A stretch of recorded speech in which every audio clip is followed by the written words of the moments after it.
انسان علماء نے یہاں لکھا ہے کہ یہاں انسان سے مراد سارے انسان مراد نہیں، یہاں سے وہ انسان مراد ہے جو حضور سے کٹے ہوئے، سارے انسان مراد نہیں، جو حضور سے کٹے ہوئے انسان ہے۔ کہا وہ ناشکرے ہیں، وہ قنوط ہے، وہ انسان قنوط ہے جو حضور سے کٹا ہوا ہے، اس کو اللہ قنوط کہہ رہے، اور جو حضور سے جڑ گیا، کہا محبوب کے غلام تو غلام ہے، محبوب کے غلاموں کے گھوڑوں کی اداؤں کی بھی قسمیں۔ جب گھوڑوں کی اداؤں کی بھی قسمیں کھائی جا رہی ہیں، پھر ابو بکر کی شان کیا ہوگی، پھر عمر عثمان کی شان کیا ہوگی، پھر حیدر کردار کی شان کیا ہوگی۔ یہ چٹا رنگ رکھتا ہے، شعلے کی طرح چمکتا ہوا چہرہ ہے، لیکن جہنم کا عطر بنا کہ نہ بنا۔ رشتے میں چچا بھی لگتا تھا حضور کا، ہاشمی خاندان بھی ہے، اونچی نسبت بھی ہے، لیکن برباد ہوا کہ نہیں؟ ادھر ذات کا حبشی ہے، رنگ کالا ہے، ہونٹ موٹے ہیں، ذات کا غلام ہے، اور یہ کہاں سے گرا اور کہاں پہنچا؟ اور یہ جو حبشی ہے یہ کہاں سے اٹھا؟ فراز عرش پہ اٹھا۔ حضور فرمایا بلال تو کون سا نیک عمل کرتا ہے، میں نے جنت میں تیرے قدموں کی آگ کر دی۔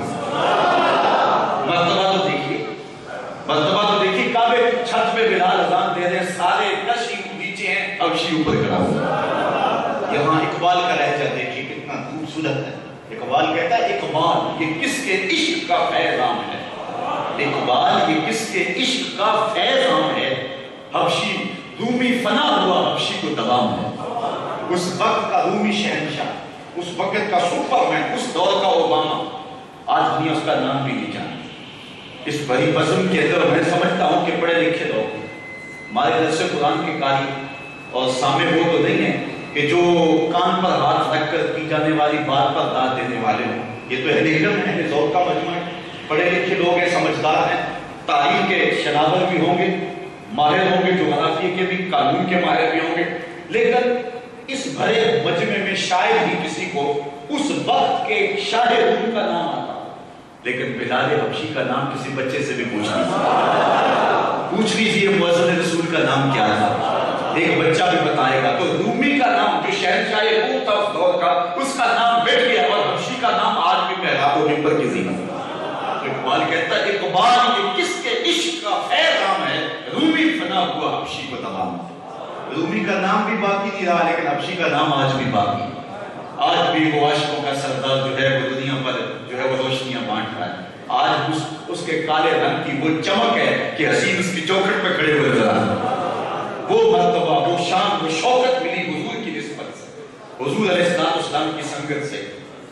23 لاکھ مربع میل کا حکمران ہے حضرت عمر، لیکن جب داریہ سے جناب بلال حبشی آتی ہیں، مسجد سے نکل کے استقبال سے کالا ہاتھ چوم کے آنکھوں سے لگاتے ہیں، کیا بولتے ہیں؟ یا بلالو انتا سیدنا، بلال لوگ تجھے غلام کہیں، میرا تو آقا نہیں ہے نا۔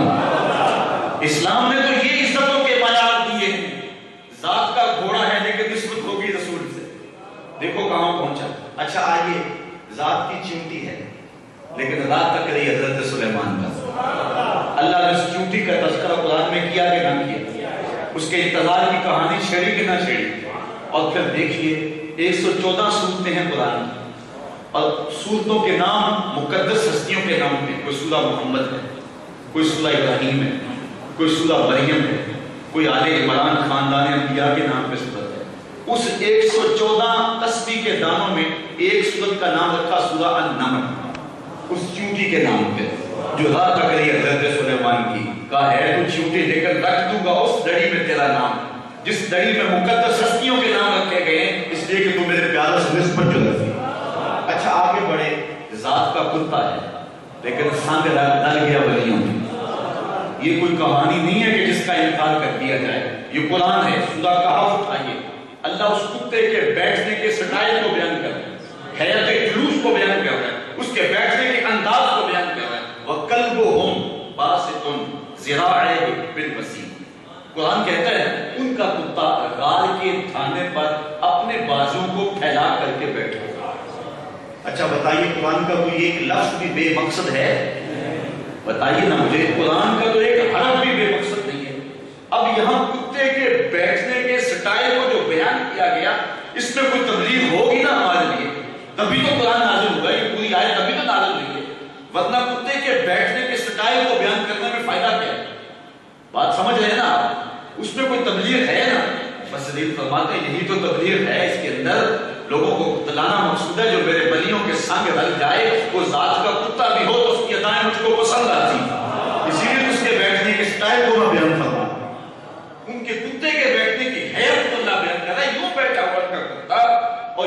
اگر کتا ولیوں کے سنگ رل جائے تو اللہ کو اس کے بیٹھنے کا سٹائل بھی پسند آ جاتا ہے، اور اگر ایک بندہ محمد عربی کی غلامی حاصل کر لے تو پھر اس کی شان شوکت کا اسی لیے فرمایا قنوت وہی ہے جو میرے محمد سے ہٹا ہوا اور جو میرے محبوب سے جڑ گیا ہے وہ قنوت نہیں ہے۔ اللہ اکبر، سارے انسان ایک ایسے نہیں، اللہ تعالیٰ نے یہاں انسان کو قنوت بھی کہا، ایک موقع پہ یئوس بھی کہا، اور ایک موقع پہ وقان الانسان قطورا، انسان کو قطورا بھی کہا۔ انسان کے لیے جو ہے وہ اسفل السافلین کی منزلیں بھی بتائیں، انسان کے لیے ناشکرا بھی کہا، لیکن دوسرے موقع پہ اس کو احسن التقویم بھی کہا سارے انسان قنوت نہیں ہے۔ اگر تمہیں ابو جہل نظر آتا ہے تو ابو بکر نظر نہیں آتا ہے۔ اگر انسانوں کی فہرست میں ابو لہب جیسے معدوم لوگ موجود ہیں تو کہا عمر فاروق جیسے لوگ نظر نہیں آتے ہیں۔ اگر تمہیں انسانوں کی فہرست کے اندر گندی خصلت والے لوگ نظر آتے ہیں تو اچھی طبع والے لوگ نظر نہیں آتے۔ بعض نے قنوت کا معنی بخیل ہے، قنوت کا معنی بخیل ہے، تو اگر تمہیں بخیل لوگ نظر آتے ہیں، بخیل لوگ نظر آتے ہیں، اور یہاں سے ہوا کی بھی پر مثال گزری، اگر تمہیں صفحہ انسان میں، صفحہ انسانیت میں بخیل لوگ نظر آتے ہیں تو تمہیں وہ سخی نظر نہیں آتے جو گھر کا سارا سامان باندھ کر کے حضور کے قدموں میں لے آتے ہیں، اور حضور پوچھتے ہیں ابو بکر گھر والوں کے لیے کیا چھوڑا؟ تو کہتے ہیں حضور میں ان کے لیے اللہ اس کا رسول چھوڑا ہے۔ آپ کہتے ہو لہم اللہ و رسولہ، میرے سامنے بھی آپ ہے، میرے گھر میں بھی آپ ہی ہیں۔ وہ اپنے نام لیواؤں کو تنہا چھوڑتے ہیں، کوئی ہمدم نہ ہو، کوئی جہاں ہمدم نہ ہو، کوئی وہاں سرکار ہو۔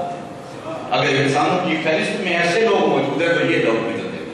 اگر کوئی جوس اور مکھی جوس لوگ آپ کو نظر آتی ہیں انسانوں کی صف میں کہ تڑپتی ہوئی انسانیت کو دیکھ کر کے ایک چھوٹی کوڑی نکالنے کے روادار نہیں ہوتے، تو انسانوں کے قافلے کے ایک مقدس ہستی کا نام تمہارے سامنے ہے، نام ابو الدرداء ہے۔ جب آیت نازل ہوئی من ذا الذی یقرض اللہ قرضا حسنا، کون ہے جو اللہ کو قرض حسنا دے؟ اچھا انہوں نے ایک بار لگایا ہوا تھا بڑی محنت سے، 600 کلووں کے اندر، اور یہی کل کائنات کی اس مزرعے کے اندر ہی ان کی رہائش پاتی۔ آج بھی آپ جائیں مدینہ المنورہ میں، آس پاس کے کئی مزرعے ہیں جہاں ان کی رہائشی مزروں کے اندر موجود ہیں، اور وہ پسند کرتے ہیں کہ وہاں رہیں، تو ان کی رہائش وہی تھی، باغ بھی تھا، اور باغ کب لگتا ہے کب جوان ہوتا ہے، جب پھل پکنے کے اوپر آ جائے۔ وہ ہمارے کہتے ہیں دیہاتوں کے اندر کہ جٹ گڑدی پیسی دیتا گنا نہیں توڑ دیتا، جو فصل ہے اس کا جو نکھار ہے وہ بندے کو بڑا اچھا لگتا ہے۔ اب فصل تیار ہے، باغ تیار ہے، 600 کھجور کے درخت پل گئے، آئے اتر دیے، حضرت ابو الدرداء حضور کا ہاتھ پکڑتے ہیں اور آہستہ آہستہ اپنے باغ کے قریب لے آتے ہیں، باغ کے سامنے کھڑے ہو کے کہتے ہیں حضور کیا اللہ نے باقی ہم سے قرض مانگا ہے؟ حضور نے فرمایا ہاں ابو الدرداء، اللہ نے ہم سے قرض مانگا ہے۔ عرض کی پھر اس سودے کے آپ گواہ بن جائیں، یہ باغ میں نے اللہ کو قرض میں دیا، یہ باغ میں نے اللہ کو دے دیا۔ اب باغ کے اندر داخل نہیں ہوتے، ذرا سنیے کتنی خوبصورت اور دل آویز کہانی ہے۔ یہ بھی تو انسان تھے نا، ان کے سینے کے اندر بھی تو جو آرزوؤں کی کائنات تھی نا، لیکن سب کچھ حضور کے قدموں پہ نشاور کرنے کی کہانی کتنی انوکھی ہے۔ اب باغ کے اندر نہیں جا رہے، باہر سے آواز دیتے یا امت دہداء اخرجی، اے دہداء کی امی بچوں کو لے کے باہر آ جا، اب یہ باغ ہمارا نہیں رہا، ہم نے اللہ کو دے دیا ہوا۔ اب وہ خاتون جلدی جلدی سامان سمیٹتی ہے، بچوں کو سمیٹتی ہے، باغ سے باہر آتی ہے۔ حضور کھڑے، حضرت ابو الدرداء پاس کھڑے، وہ یہ نہیں کہتی ابو الدرداء یہ کیا غضب کیا، آپ کہاں جائیں چھوٹے چھوٹے بچے لے کر کے، آگے انتظام بھی نہیں کیا، باغ دے دیا۔ وہ حضور کو دیکھ کر کے، ابو الدرداء کو دیکھ کر کے کہتی ہے رابح بیعک یا ابا الدرداء، رابح بیعک یا ابا الدرداء، درداء کے ابو تو نے بڑا نفع والا سودا کر دیا، تو نے بڑے فائدے والا سودا کر دیا ہے، تو نے بڑا کمال سودا کیا تھا۔ یہ ہے حضور کی دہلیز پہ پلنے والے لوگ۔ کہا ایک وہ قنوط انسان اور بخیل انسان ہے، اور ادھر یہ انسان بھی ہے جو نور کے سانچوں میں ڈلے ہو۔